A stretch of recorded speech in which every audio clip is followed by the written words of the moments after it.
ทุกคนเนาะนี่ก็คือทางเมื่อตาดเมื่อปักซองตัวนี้เนาะทางลงเขื่อนน้ำผากเนาะทางลงตาดน้ำผากนี่เนาะแถวนี้คือส่วนข้าพเจ้าเองเนาะขี่รถลงมาเช่นก็ไม่วานอยู่นี่เนาะขี่ลงน้อยหนึ่งก็จะเห็นสวนของข้าพเจ้าตัวหกนี่ก็ทางลงเขื่อนน้ำผากบอนปลินลงตาดน้ำผากเนาะพอได้มาลินมาเที่ยวกับสีเห็นเนาะส่วนข้าพเจ้าแคมทางลงเขื่อนบนทางโค้ง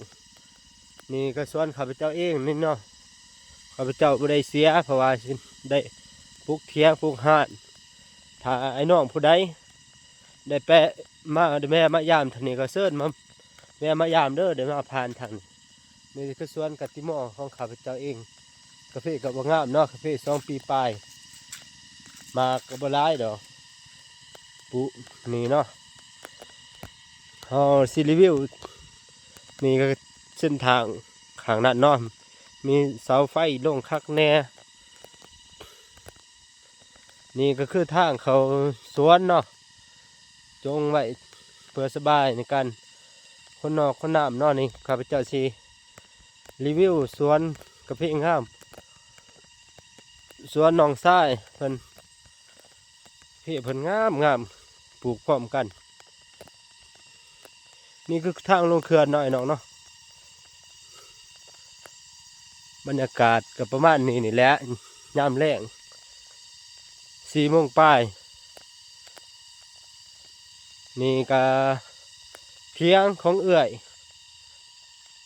สวนกาแฟเล่าปลูกพร้อมกันนี่แหละกระดินทางนี้ก็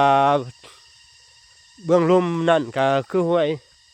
สักการะเนาะที่มีบอนแดงท่องเที่ยวคือกันแต่ว่าเพิ่นบ่ทันได้เปิดเบื้องนั้นตาดก็สูงคือกันกับห้วยน้ำผากลงทางนี้คือกันนี่ทางก็ดีเนาะปูย่างคักแน่เฮาสิมารีวิวเบิ่งให้น้ำหัวสวนไอ้น้องนี่คือสวนอ้ายแล้วก็สิยาแล้วเลยนี่เปิดแป้นอยู่เฮาสิพาไปรีวิวสวนน้องทรายผู้เราผู้มีซองดังๆเนาะผู้เบิ่งกับพุ่มกับพี่สวนเรางามอีหลีนี่คือรถมาแต่เขื่อน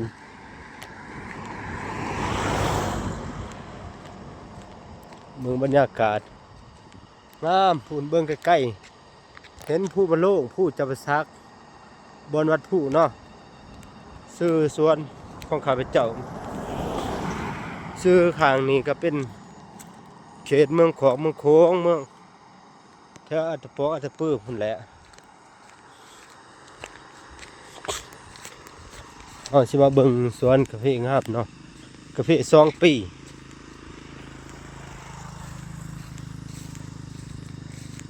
นี่ก็เที่ยงห้างหมดแหละเพิ่นบ่อยู่หลายมื้อหลายเดือนกาแฟ2 ปีเบิ่งมากขนาด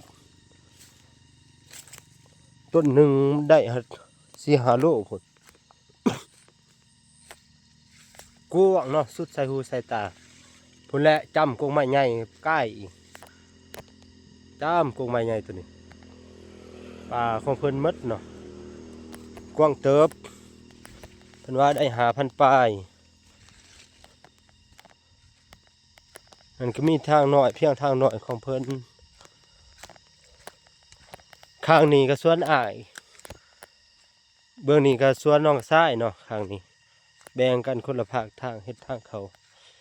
อยู่สวนอ้ายส่วนเขานี่งามกาแฟตึบหนาดีเนาะ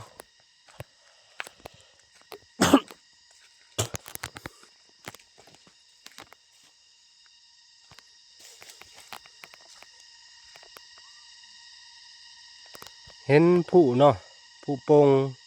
เขตเขื่อนน้ำผาก